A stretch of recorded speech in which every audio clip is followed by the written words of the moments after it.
The views and opinions expressed on the Timeless Voyager series podcast are those of the guests and do not necessarily reflect the official policy or position of the Timeless Voyager series podcast or the host, Bruce Stephen Holmes. Hello, everyone. Welcome to Timeless Voyager, where the knowledge is timeless and you are the Voyager. I'm your host, Bruce Stephen Holmes, so buckle up, because today's ride promises to be a jarring one, to say the least. Lasers, cavers, and magic. That's the true story of one man's journey. And this man is my next guest, Stephen D. Kelly. Now, there's a lot to talk about today. So we're going to start by inviting the listeners to download a book that he has written called, that same name, Lasers, Cavers, and Magic, from his site. And it's free. And it's really good. I actually read it last night. You can get it at Truth Cat Radio. truthcatradio.com. Now, today we're going to talk a lot about UFOs, specifically the Pleiadian beam ships that many of you may be familiar with. So just to give you a background, in 1975, Billy Meyer took 8mm films of these beam ships near his home in Switzerland. Now, these films have never been debunked to my knowledge. Now, what I'm going to do is I'm going to bring my guest, Stephen D. Kelly, on. Welcome to the show. Hi, Bruce. Stephen, let's take a few minutes and watch some clips. And why don't you just feel free to jump in and tell the viewers what they're looking at. You have a lot of background that I don't have, and so I'm looking forward to hearing what you have to say. So let's start with this thing, and these are clips that people can enjoy.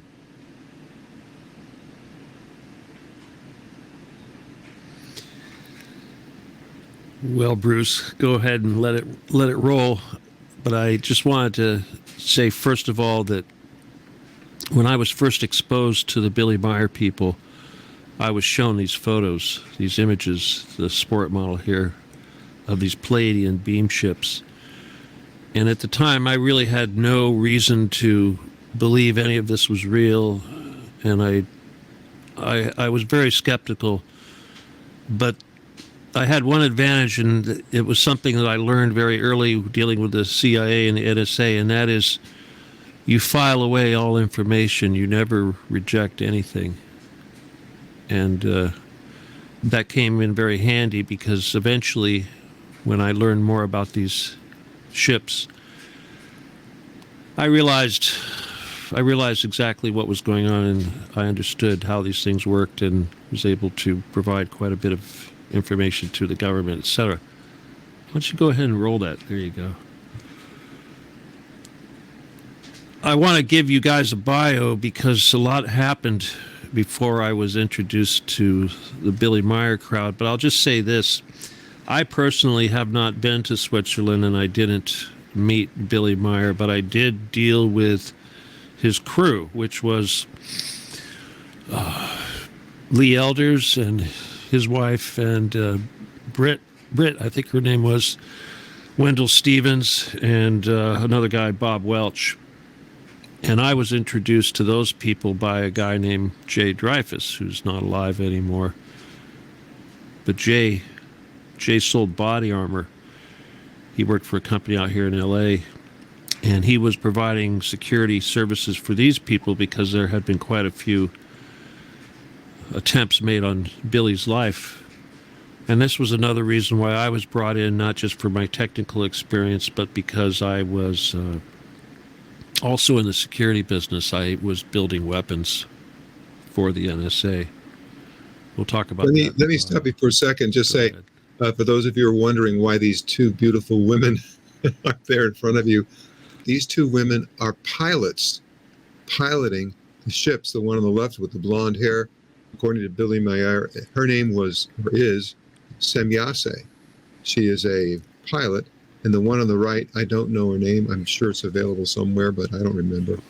Ingrid, I think, huh? Ingrid? Something? Yeah, something like that. So they were two of the pilots on one of those ships that we were looking at. They're very old too, aren't they? I think. Yes, possibly 900 years old. I think was the number that I remember. Yeah, at least 300. Well, hey, what's 600 years in it? Yeah. Okay, now this looks like a still, but and you know what? I don't know exactly because this particular part of the clip, I'm not. I don't know whether it was a still or not, but it appears to have some movement every once in a while, and that I just stopped it. But what I was going to say was that those three scouts, you mentioned they were called scouts, and I remember that, were in formation, and they were kind of hovering there in the background. So there are apparently 6 pilots. You know, they might have been drones. I seem to recall that these things have drones also. Okay, now when you use the term drone, Would be an unmanned I want to vehicle. remind everybody this is in 1975. No, I'm just saying it's an important point I just wanted to make. And why don't you go ahead and continue? Well, you know, I got to tell you, Bruce, we want to dive right into the construction of these things and the propulsion and all that. The material here, he shows the material. Without going into the bio, we got to do the bio, but one of the really big things that I did, it was a major contribution to all this, was I discovered quite a few aspects of silver, pure, ultra fine, 99.9% pure silver, what they call fine silver. And I discovered some manufacturing techniques and some other applications that literally brought the men in black into my garage where I was doing this work. But it was the exposure to the Billy Meyer people that got my head really thinking about the various manufacturing techniques that were used to build these ships. I just say you always know when you're on over the target because of the things that happen. You know, the phone goes crazy. There's people following you around. There's, you know, men in black visiting you, that kind of thing. So that's the way that you know how you really are on it. Why don't you go ahead and finish this film, and because we gotta get through this bio thing. Oh, absolutely. Okay, so that's a close-up of that model, the one we don't really, I don't know. Do you remember the name of it? I don't remember. No, this guy I don't remember. I didn't really prepare. It's been so long. But I'll tell you though, he has a book, Message from the Pleiades, and everybody should read that book. It's if you want a primer on Billy Meyer and you want to understand the universe according to the Pleiadians, that's the best way to do it. But I will say this, you know, my first exposure to all these extraterrestrials was the Pleiadians. And then, of course, from them, I learned about the Greys, the guys that get all the PR, and then the reptiles. The Draco reptilians, of course, are major enemies of the Earth and characters in this whole drama. And those guys I didn't even want to accept when I first was told about them and their plans, their size and strength and everything. I completely shut that out. But it wasn't until I actually started dealing with people from these underground bunkers, the guys I call the cavers, that I realized that was real. So, but we gotta, you know, like I was telling you, Bruce, you're aware. I mean, you read the book. This is why I wrote the book, because if I tried to explain this stuff every time I do an interview, it would take the entire show just to kind of build. Yeah, right. But more than the entire show. Yeah, I think, you know, and incidentally, for those of you who are listening and watching, this thing also has a YouTube version, a spoken version. I think, is there one on Audible also? I think it said Audible, but I don't. Could be. Other Anyway, people do bottom this line stuff. is you can listen to it. Yeah. and listen to it. So that I apologize for interrupting you, but Well, why don't you give them that background that we're really waiting to hear? All right. Well, just if you go on YouTube and you do a search for lasers, cavers, and magic, or even use my name, you'll find that video. Okay, but first of all, I was born in California. I'm a twin. 1958. I'm about 65 right now. But when I was growing up, CIA was sexy. Okay, James Bond. I was a big James Bond fanatic, and apparently my dad was CIA. Of course, I didn't know that until well after he died. You know, they keep that sort of thing secret. But I got recruited in about, I think it was 87. It was, but before that, during the entire 80s and before, I'd say roughly 77 up until the late 80s, I was involved in laser technology, electro-optics, what they call precision optics. And this was really about the time that ion lasers were just being born. They weren't really in industry at all, but the whole thing was precipitated on this fabrication of these optics. So, but I like to tell people, I've realized that you spend a day in optics, it's like spending a week in an advanced quantum physics course. So every day was quantum physics. We dealt with the infinite. We dealt, with crazy things that most people can't even comprehend. But eventually, of course, I had some issues with one of the companies I was working with. I was running a big department, massive optics. I did a lot of work with microphotolithography, which is the machines that they use to make the semiconductors. So PerkinElmer, the company I was working for, was the company that originated all of the computer technology in the United States. So I would find out later, of course, that this was one of the three technologies that we actually received after Roswell. There was microphotolithography or integrated circuits. There was ion lasers and photomultiplier tubes or night vision. So those were the three technologies we used. I used all those technologies in my business or working for various companies. When I got involved with the CIA the first time, it was during the it was for working for Saddam Hussein, providing weapons to them so that they could fight Iranians. That fell apart real quick. I went back into the optics business. I became an engineer.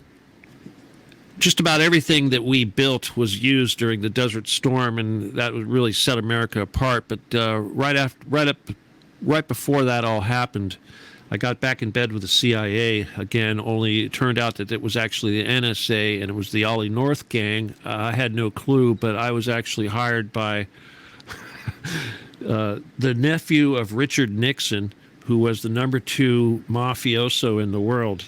Robert Vesco ran the world mafia at the time, and that's a long story in itself. He ended up going to jail in Cuba, and right after they got in trouble with me.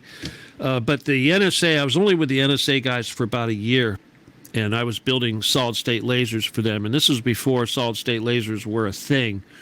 And I kind of made it a thing, okay, because of this big contract I had with those guys, which was relatively big back in those days. The Japanese were able to set up the production and actually start making these things. And now we have $8 cat lasers, but back then they were $300-something. But so I was for a very short time the biggest solid-state laser manufacturer in the world. Everybody bought my stuff, but I did some experiments where I was trying to coat the silver on quartz crystals, and in the process of doing that, I discovered some funny things, which basically led to a free energy device. But that got the Men in Black in my garage, and anytime something like that happens, you know you're onto it. You did something.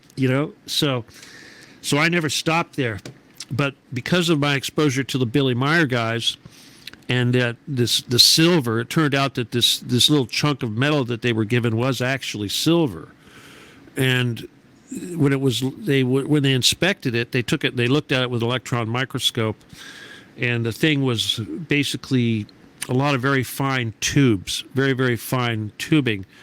And to me, I thought this was a light pipe. I thought this was it's like a hollow fiber optic. So they were basically transmitting light through this thing. But it told me a couple things. One, it told me that they were using silver to build it. And because of my experience with silver, I realized that silver has the highest resolution of any material in the universe. If you're going to construct the most complex structure, something that is built ion by ion, silver is the only thing that will work. And of course, when you're dealing with semiconductors, your resolution, your ability to attain fine detail is contingent on your ability to measure and your source that you use. There's a couple different ways that they make the semiconductors. There's a dry process which takes place in a vacuum, and then there's a wet process which takes place in a typical plating situation. But we're going to get into how they build these UFOs, or UFOs as they say in Europe. But they're basically huge semiconductors. Now I'm going to talk about the semiconductor business, but I also want to talk about propulsion, because there's a couple different means of propulsion. Everybody likes to talk about the so-called anti-gravity, which isn't really anti-gravity. It's ion propulsion. It's all about moving the ions. Everything's moving ions. But one of the big things that I discovered, aside from using silver as a construction material, is that, and this was because, I'll tell you what happened. I actually realized, I knew that this silver and this silver construction was going to be a method for building these ships. So I created a web page, an extension of my business. My SK Industries was my laser business.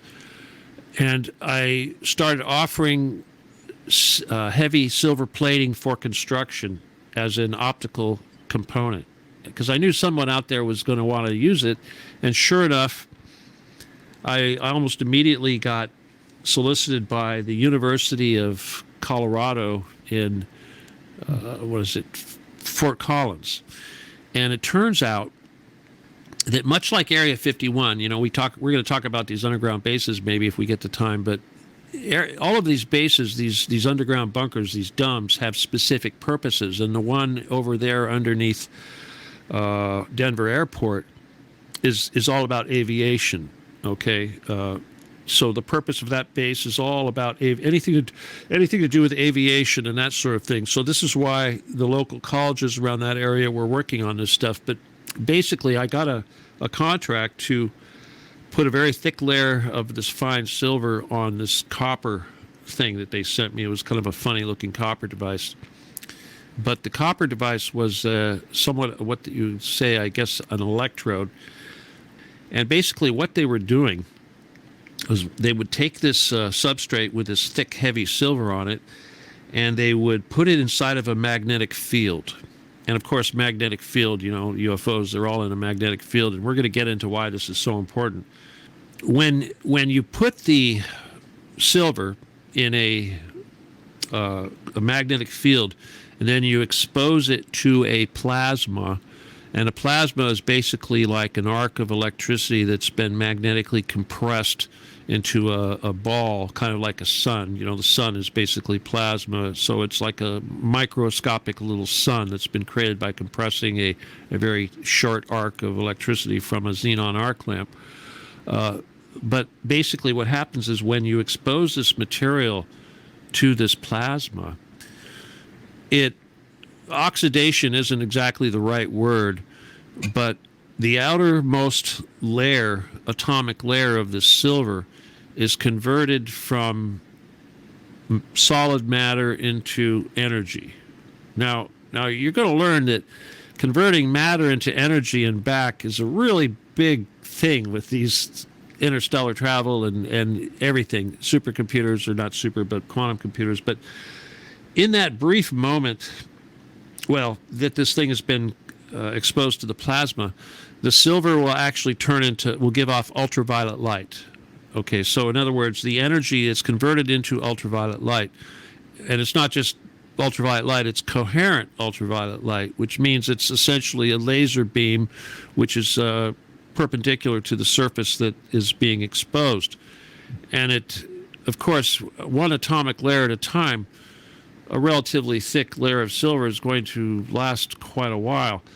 But the point is that if you look at a laser, like a semiconductor laser, for instance, there's basically a little amount of material that we call the lasing material, and it's between two plates, kind of like a capacitor. And when it's activated, as electricity is put through it, it puts out the light. It basically, the matter in that lasing material, it converts into energy and produces light. So if you take your basic semiconductor laser, the amount of actual lasing material in there is extremely tiny. It's practically microscopic. You actually need a microscope to see it. But that little tiny amount of material can put out continuous optical radiation, light in whatever wavelength, depending on the material, for 10,000 hours or more before the thing breaks. So the point is if you can put out, if something is barely microscopic, to the eye, can put out that much light for that long of a period of time, something that could actually blind you. Something could put out so much optical radiation that it can actually blind you. Imagine if the laser cavity or the lasing material is, say, 21 feet in diameter, which is the size of one of these beam ships here.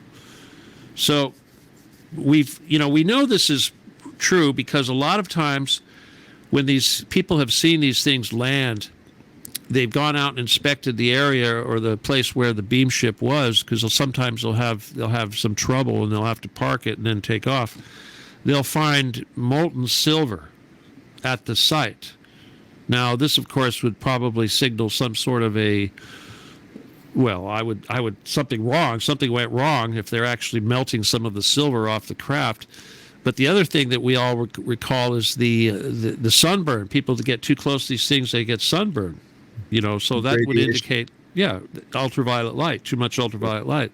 Yeah. And then, of course, if you look around the outside, sometimes they've got these little white lights around the perimeter.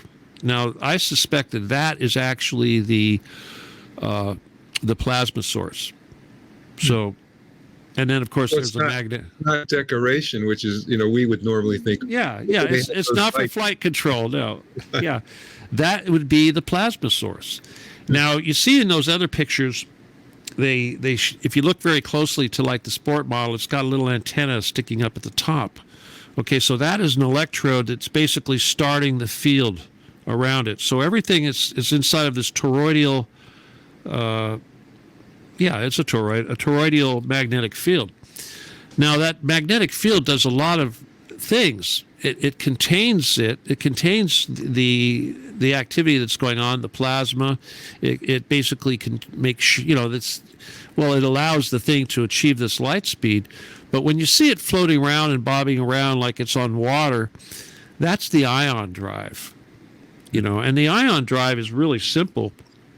We actually are using it now in the military. The military has been using ion drive for a while, but it's secret. They don't allow it into the civilian sector.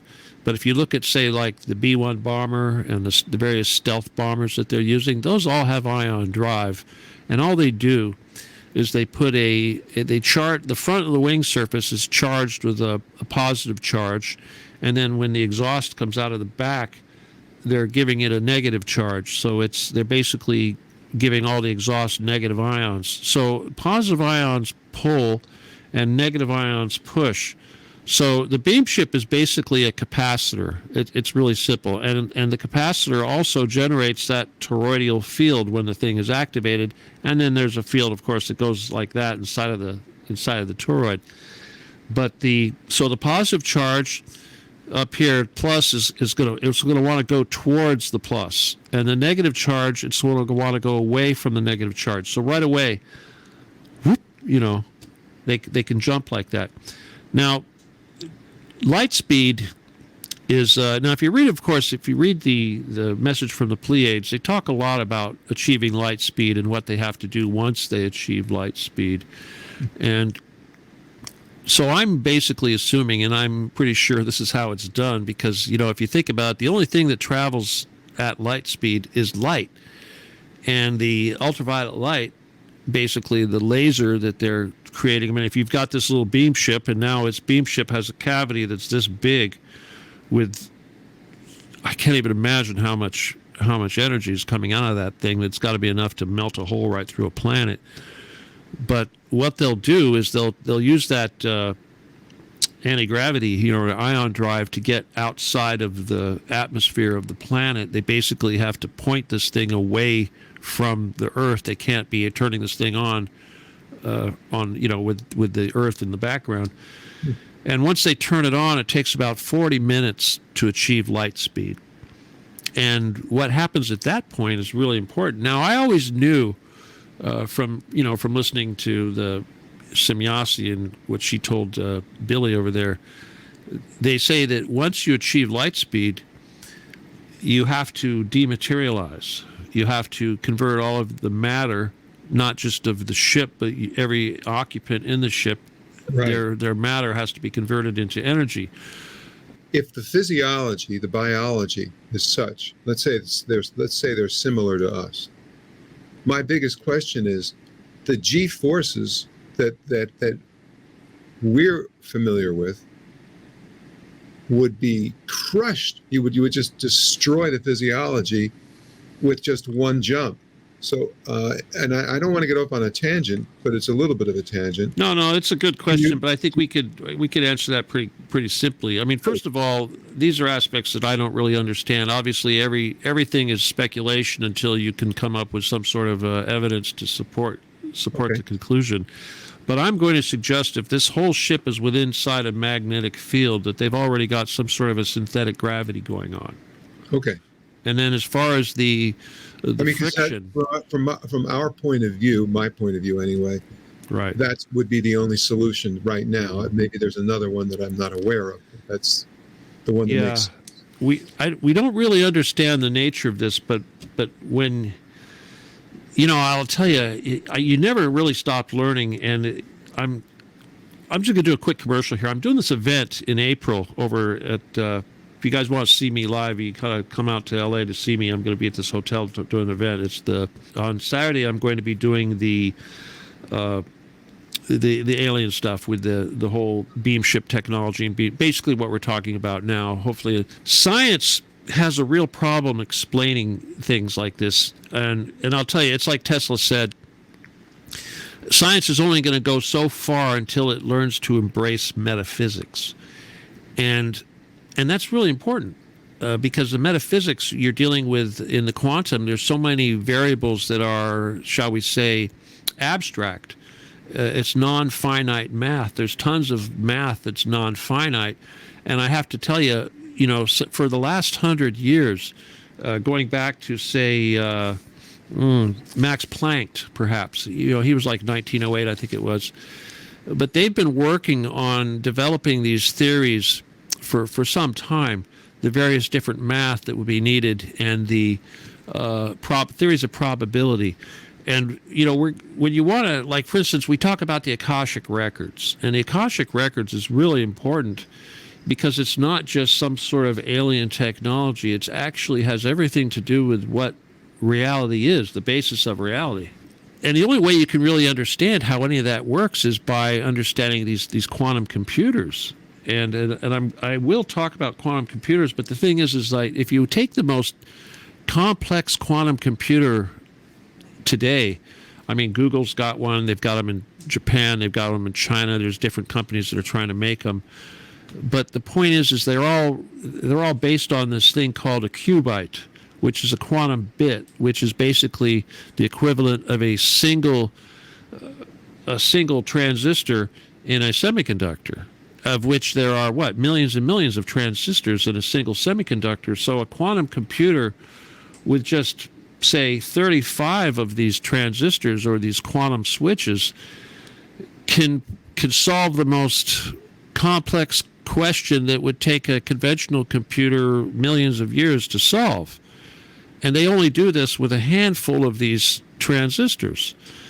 So what I'm learning is that these UFOs, these beam ships, I hate using the word UFO, I rather call them a beam ship, but they are actually massive, massive quantum computers. And when I looked at those material, that they had, that Billy Meyer provided, I can imagine that those tubes and what have you, they could actually be used for not just transmitting light, but transmitting cooling. There's all sorts of different, by the time I think that the UFOs, I don't think they require the same kind of cooling that they use for the superconductors that they use in some of these quantum computers now. Require extensive cooling. I'm pretty sure there's lots of ways to get around that today. They're developing room temperature superconductors, every day. It's crazy that all the technology is leading into this direction, to be honest with you.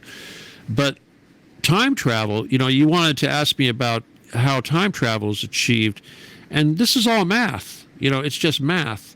But at the same time, you have to understand this nature of reality that people don't really get, because there really is a thing called dimensions. There's an infinite amount of dimensions out there, and dimensions are all based on probability.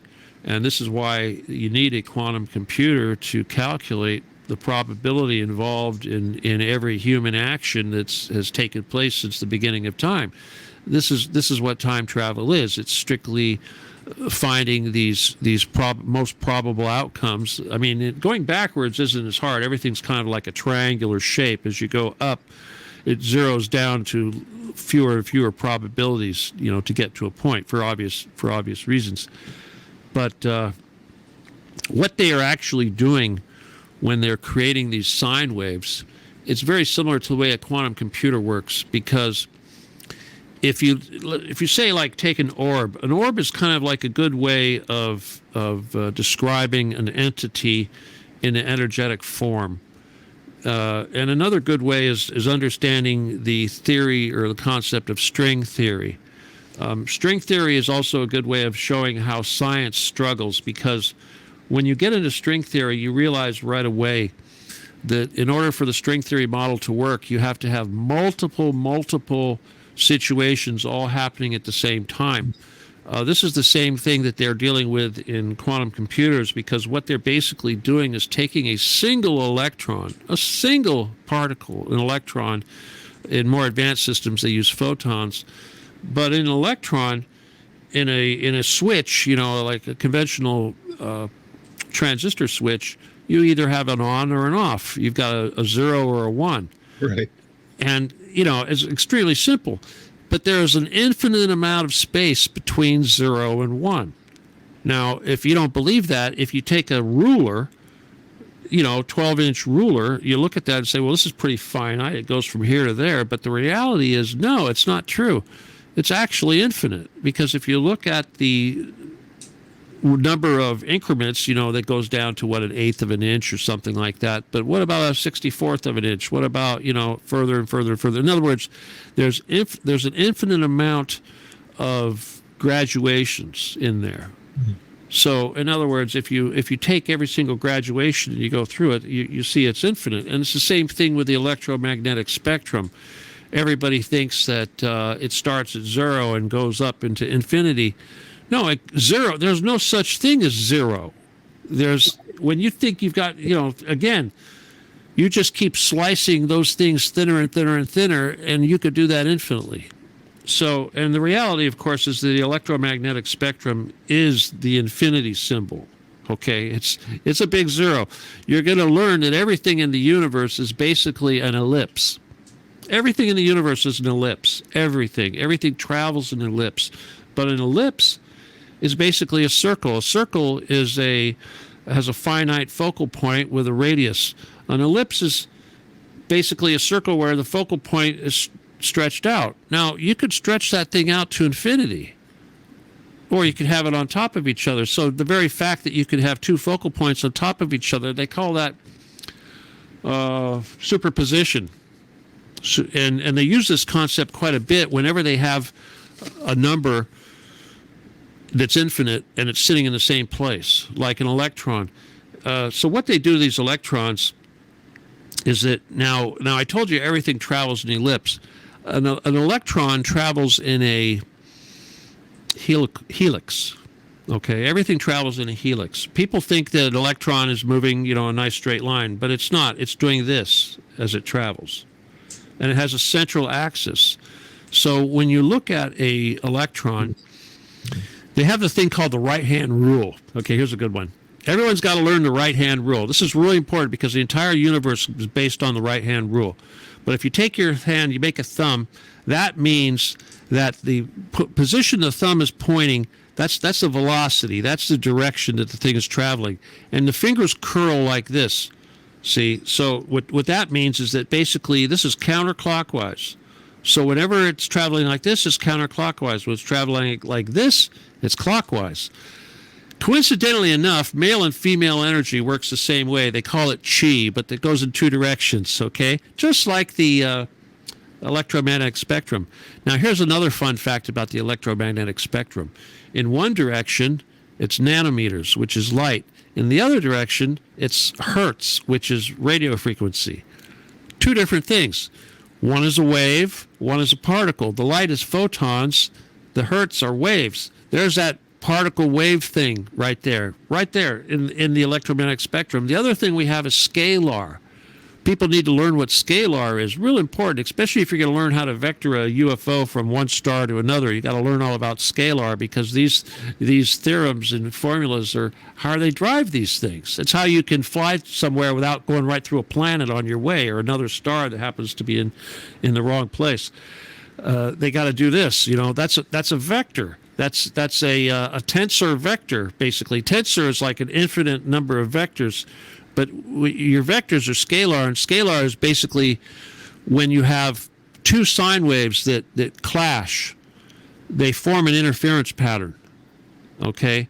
And that interference pattern is where the information is. And that information is fourth density, and in the fourth density, that's where your soft matter is. That's where your creation comes from. It's like these guys that take the jump chairs and they jump from El Segundo, California to Mars or something. When you do that, you come back with a lot of skill. It's almost like you get the power of creation. We call that manifesting, but it's like instantaneous manifestation. But back to the supercomputers. So you've got this you've got this thing going up like this. There's actually another axis. Okay, so you've got the direction, and you've got the radius. Okay, and the radius is the amount of the spiral. Okay, so if it's a big spiral, this is going to be a big number, and this number here is the speed with which it's going up. Okay, that's the velocity, and then of course you've got the center vector. So you've got three measurements here. It's x, y, and z, or x, y, and v, for velocity. But let's apply some of what you've talked about with the possible manufacturing or remanufacturing of the beam ship technologies. How close are we to doing something like that, if we're even close, in your opinion? Okay. Well, we're hurtling to it. We really are.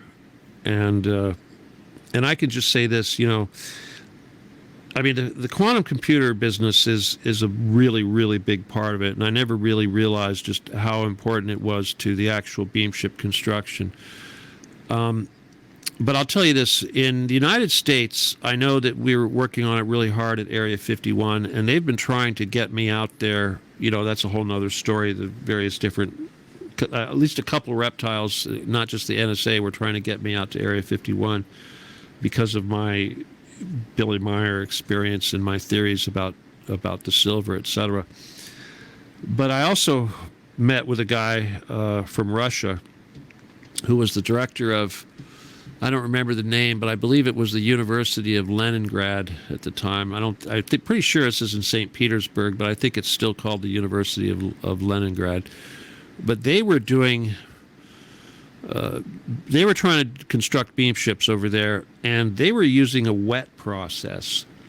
And they came to me because I was a laser guy, and they came to me. They wanted to know what they were trying to actually do was, much like we use a photo mask or we use a light source to basically apply, well, like to cause ions of some metal to deposit, somewhere. It's kind of like the photoresist process. It's a system where you basically dip something in and it becomes coated with the material, or they could use a light exposure with a mask to activate certain areas. The Earth is not really a good place to actually perform this type of work. It's probably better off doing this out in space, because there's too much vibration on the Earth. In other words, to make a 21-foot semiconductor, you need to have translation stages. You need to have the ability to move X, Y, and Z, mostly X and Y, but you need to do that with the precision of a wavelength or a fraction of a wavelength of light. Now, we can do that now to a fraction of a wavelength, but we can only do it to about, our highest precision that we can do in a manufacturing process is going to be about a 20th of a wave, and that is also contingent on the actual wavelength of light being used. But if you go to a lower, say like an ultraviolet, which has a very short wavelength, then you can achieve a much higher level of precision. But like I said, moving a stage, moving an E-gun or something, it doesn't matter. If you could put out an E-beam that can write and etch with a resolution of 1 ion, which is right now as good as we can do, you still have to be able to move this thing with at least a fraction of that resolution. Let's talk about light speed propulsion. How close would you say that technology is to that with your knowledge at this point? Well, I'll tell you, when I was working with the University of Colorado, I'd say that they already had it. I mean, once they learned how to, this is actually something even more cool than when they learn to take that silver substrate and have it emit ultraviolet light. That's a really big deal. There's another device that we've known about here on Earth for couple thousand years now, that works in a very similar fashion, and that is the Ark of the Covenant. Right. Okay, because the Ark of the Covenant works the exact same way. And when they say ark, what they're really talking about is the xenon arc, the arc of light, the arc of electricity that goes between the cherub's wings. Now, basically what happens, now you got to understand, they didn't have cherubs back in those days. That's a modern thing. But gold. You're saying, are we talking about the cherubim and the seraphim? Okay. Yes. Yeah. Right. When the angels on the top of the ark, that have their wings pointing like this, that concept didn't exist back in those days. So that should tell you right away there's something really advanced going on there. And here's the other thing, that the lid of the ark was about 4 inches thick of solid gold, pure gold, which was obviously not the jewelry that they had. They did not make that thing out in the desert. That is such a bunch of BS. No. That was a very complex piece of alien technology right there.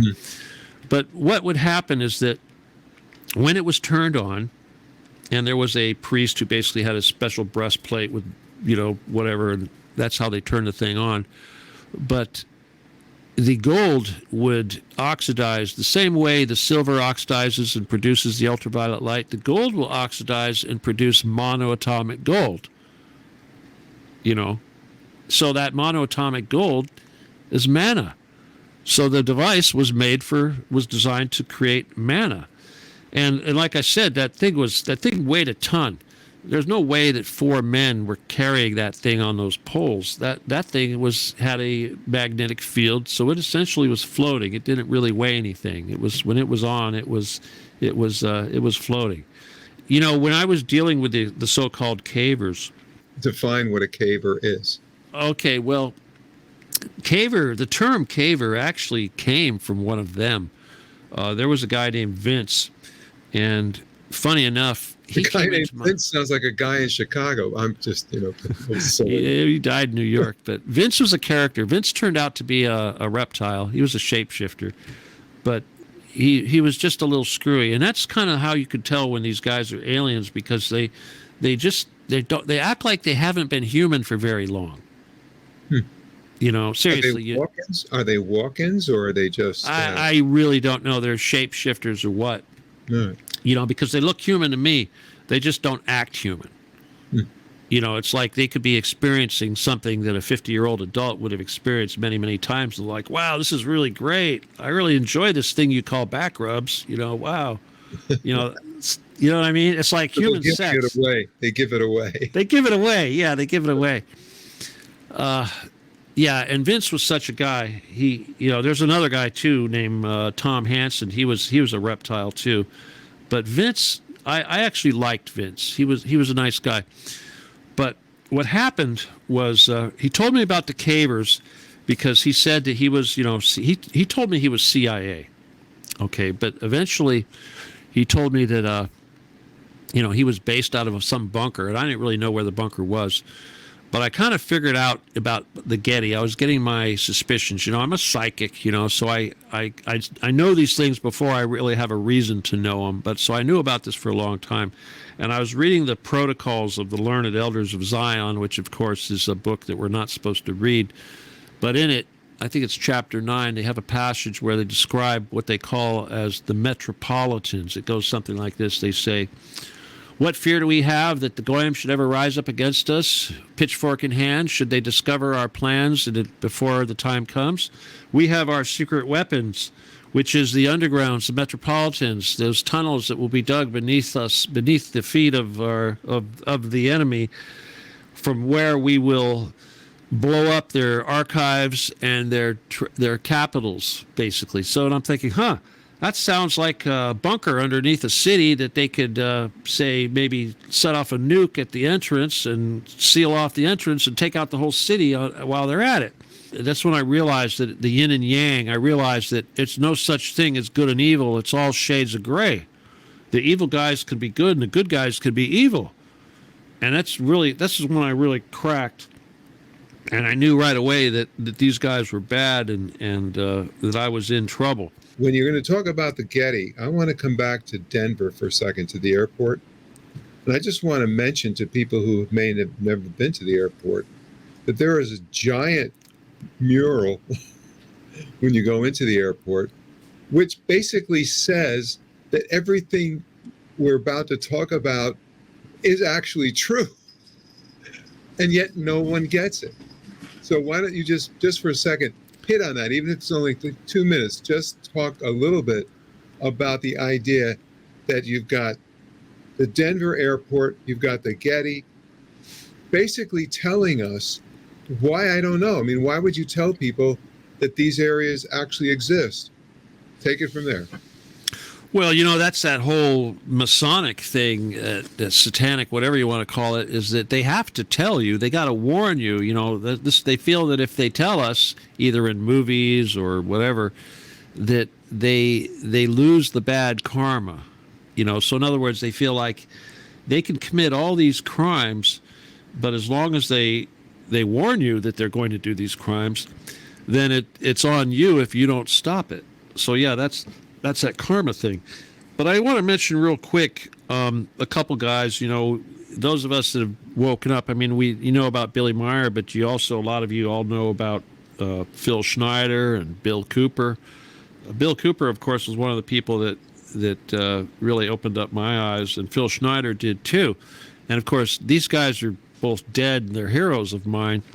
But Phil Schneider, back in, I think it was 1995, came out and said that there were at least 250 of these underground military bases in the USA, just the USA, and that they were building almost a new one every 3 months.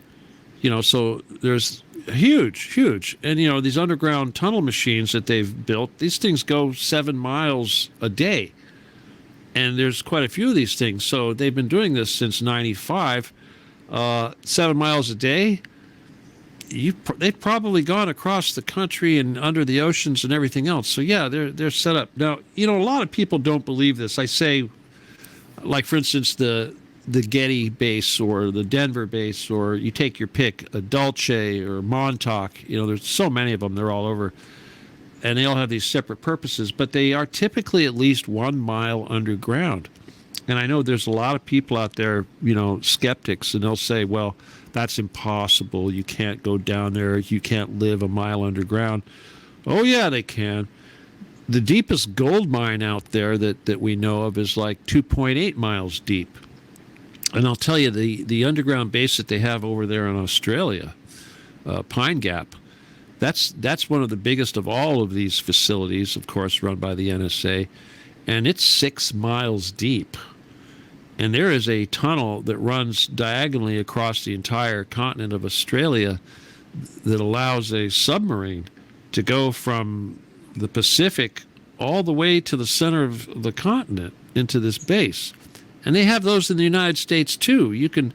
There's a opening right here off of California, off of Malibu, that they can take a submarine across the entire span of the United States.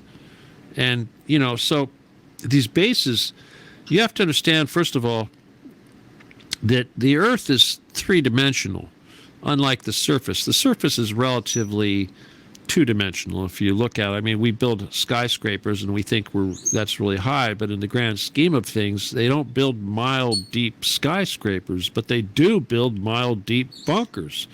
So it's very different building downward than it is building upward.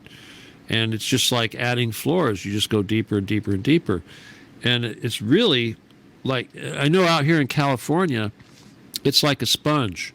There's so many caves and so many tunnels and things. It's not just the tunnels and the bunkers that we have dug, modern mankind has dug. There's also natural caves and rivers and oceans and underground seas and rivers with gold on banks of gold. There's more gold than you can imagine down there. When you hear about the legend of El Dorado or the legend of the Fountain of Youth, it's true. It's true. There is an El Dorado down there. There is a Fountain of Youth down there. It's special water. You only got to go down 10,000 feet to get to the special water. We've actually, we do this remote viewing stuff, and we go down there and deal with this stuff all the time. And the Nazi thing, there's a lot of that.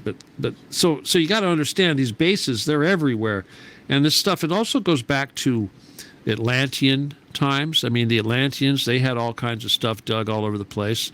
And then the Gray and the Draco, a lot of the underground stuff was dug out by the Gray. They're considered the ant people or the insect people. And so they dug these things out kind of like ants digging out their structures. The reptiles, and they had a war. The Anunnaki, the Gray, and the Draco have been fighting, and they're actually in a treaty, a truce that's been going on for like 25 million years. But they had to basically drive off all the other entities. There were like 8,000 different species of entity living here on the Earth that have been driven off. That's what Sasquatch is. He's one of those leftovers. But the thing is, though, is that during the warfare, the Draco took over a lot of the tunnels and facilities that were created by the Gray. They use a process for digging tunnels that's actually corrosive. They'll use chemicals to dig their tunnels. It's really, really nasty, toxic stuff. But here in Los Angeles, we have quite a history of tunnels. They used to call this the Valley of the Smokes or something like this. So I think this had something to do with these tunnels.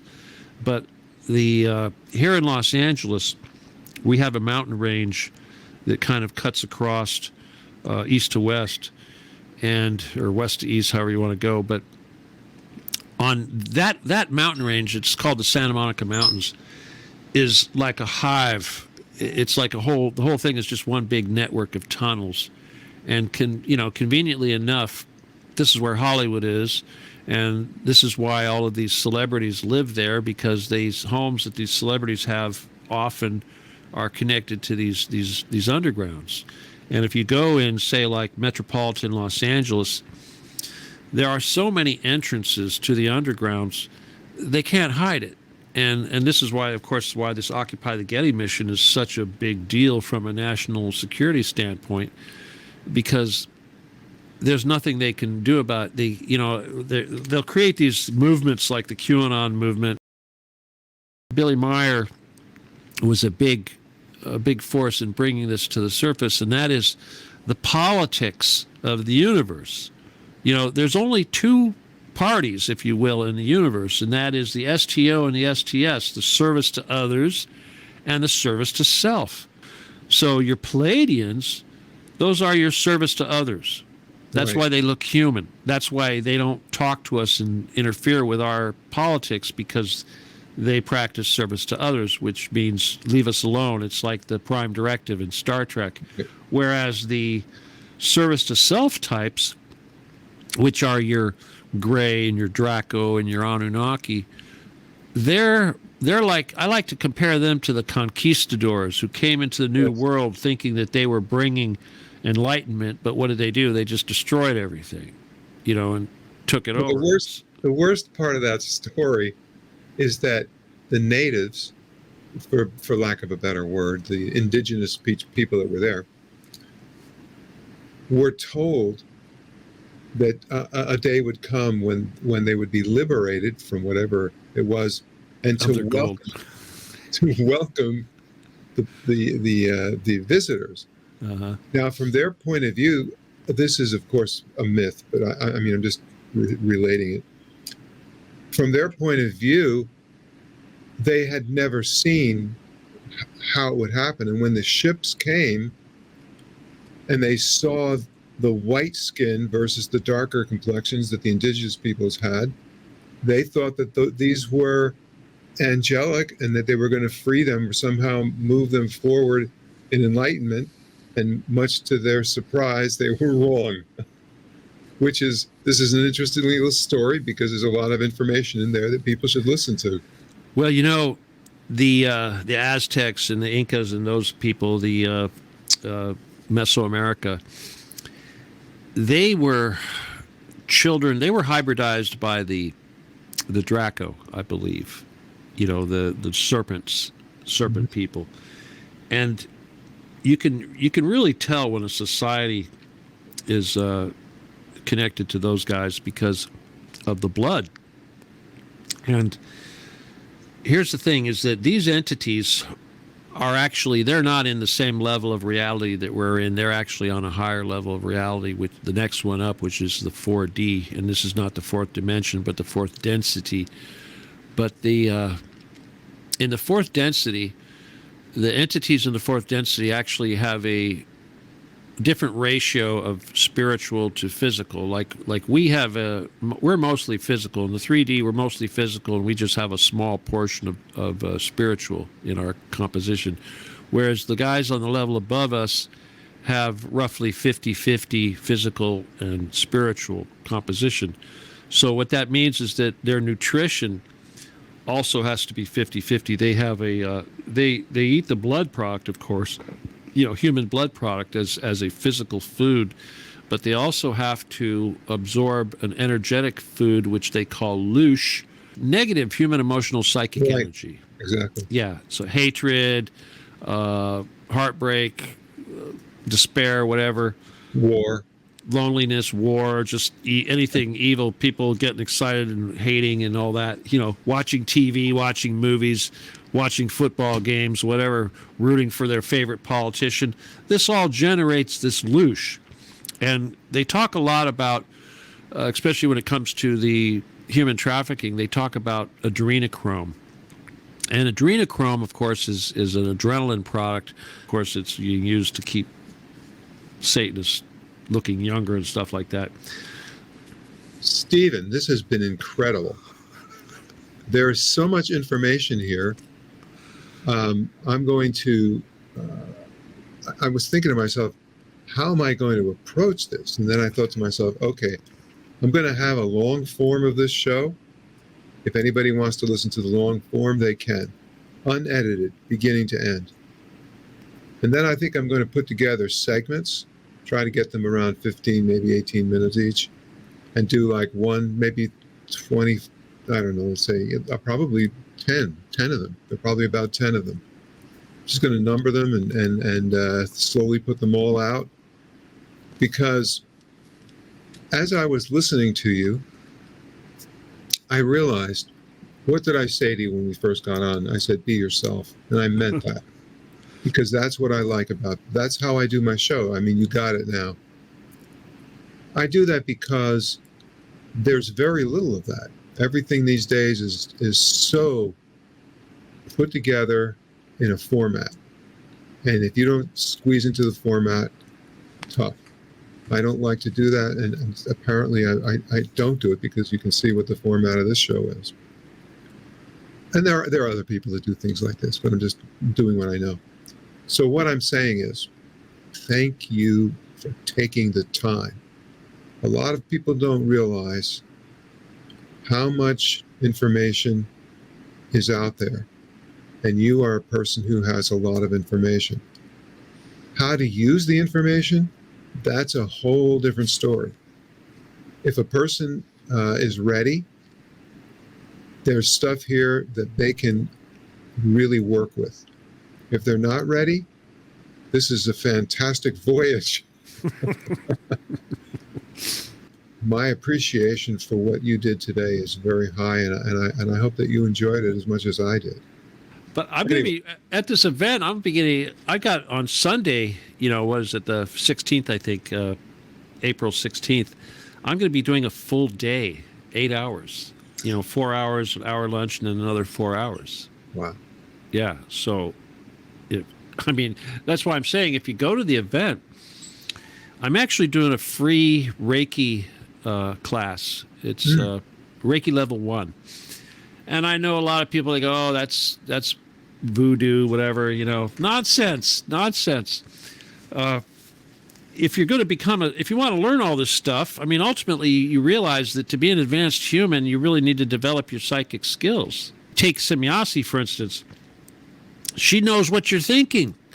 That's the thing about these fourth density entities, is that there's no crime because nobody gets away with anything. Everybody knows what the other person's thinking. There's a whole subject I would love to talk about because, when people are limited like we are, we assume that no matter where they are, nobody knows what we're thinking because that's our private life. But this is one of the very few places in the universe where you get privacy. Yeah. Yeah. Careful what you ask for, right? Anyway. Yeah, there are advantages to being kind of animal, but but I was just trying to say if you're interested, I'm just again back with the commercial. Yep. It's biomedexpo.com. That's where you go to get tickets and information, and it's April 14 through 16, Thursday through Sunday. But I will be there all 4 days. I'm going to do a invocation thing on Thursday when it starts, and I'm going to be doing the quantum computer thing on Friday. Then I'll be doing the alien propulsion technology stuff that we're talking about today on Saturday. And on Sunday, for the whole day, I'm doing a Reiki level 1 course. And what I'm trying to tell people is if you really want to benefit from any of this, like especially the Reiki, which, again, people think is just some sort of hokum voodoo stuff. When you understand the quantum and you understand the nature of infinity and how scalar works and how our brains are able to basically alter our own reality, the matrix and all that stuff, you realize that it's all connected. It's all the same thing. So it's almost impossible to talk about the quantum computers without mentioning beam ships, and it's almost impossible to mention that without getting into this whole business of the multiple levels of density and the various different entities that inhabit these levels of density. So, yeah, it's all the same thing. That right, what I put up there. Oh, Biomed Expo? I think you got it. biomedexpo.com. Excellent. I want to give you my email, which is kind of important, and it's law17gun@aol.com, and that's law17gun. And of course, that goes back to my laser business. That was the name of one of my products. But if you send me an email, Say if you can't find it one more time. I'm going to put it up there. Law 17 Gun, That's LAW Got it. 17 That's GUN. at AOL, right? Correct, AOL. I didn't even know but that in business. It's been there a long time, but the thing is, if you can't find my book, because a lot of times if you go to the truthcatradio.com, they won't let you in because I'm heavily censored. A lot of people will have trouble even reaching that Truth Cat Radio. There's also a StephenDKelly.com, which has it also. But if you send me an email, I will give you a PDF copy, and I also I do healing. Okay, I'm a master healer. Obviously level 6 Reiki. I do miracles all the time. Seriously, I do miracles, and I don't charge. So if you're dying of anything, cancer, COVID, whatever, I don't care. Pneumonia, I don't care. Broken bones. Well, I don't really do broken bones, but it really doesn't matter what it is. Send me an email. Tell me what's going on. I'll tell you what to do, and I'll take care of you. And there's never any charge for that whatsoever. I don't care. Okay, I'm serious. I've brought people back to life practically that were right there at certain death, and I could go on and on and on about the various different miracles I've done. I mean, my God, one woman was blind. She was blind. Okay, she has 100% vision now. Of course, her doctors will all tell you that she was never blind. They do that. I've cured sepsis, critical sepsis. You know what sepsis is? A blood infection. It's extremely nasty infection. I made it go away overnight. So I can do that. So if you need help for anything like that, send me an email. Just say, I'm sick, my kid's sick, my mom's sick, whatever. I don't care. My dog's sick. I'll work on your animals too. And what else? And if you want to learn about being a Jedi, of course, I throw that out there because there are a lot of people who are psychic or have, trained in Reiki and stuff. They want to enhance their skills. They're always looking for ways to enhance their skills. I wouldn't suggest this for somebody that just wants to enhance your skills because this is a service thing. You're going to be fighting for the rest of your life and then eternity probably too. Thank you for watching and listening to the Timeless Voyager series podcast. We're on video players like YouTube, Rumble, audio players like Spotify, Apple Podcasts, Chrome browser, Amazon, and many more. One thing that you can do to support the growth of the Timeless Voyager series is to hit that like button, share, comment, and please subscribe. My next milestone is 1,000 subscribers, which isn't really a lot, but I'm slow. But you can help by just hitting that subscribe button. And remember, subscribing is free, and it helps to grow the Timeless Voyager channel. My name is Bruce Stephen Holmes. I hope that your own personal voyage through life towards the development of your highest potential is a joyous and successful one.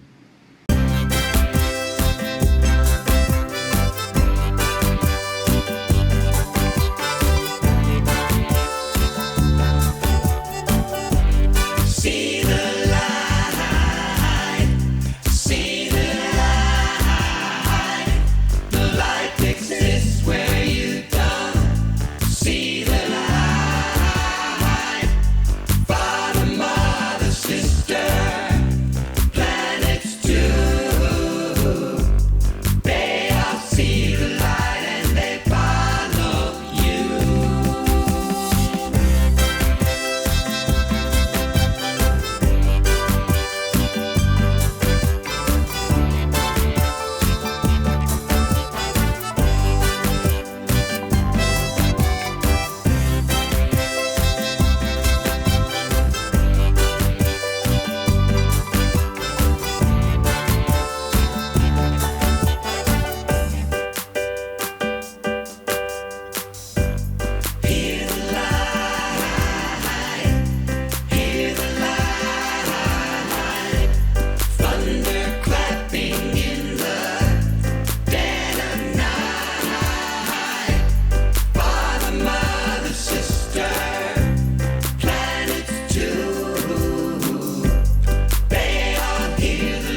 Feel the light.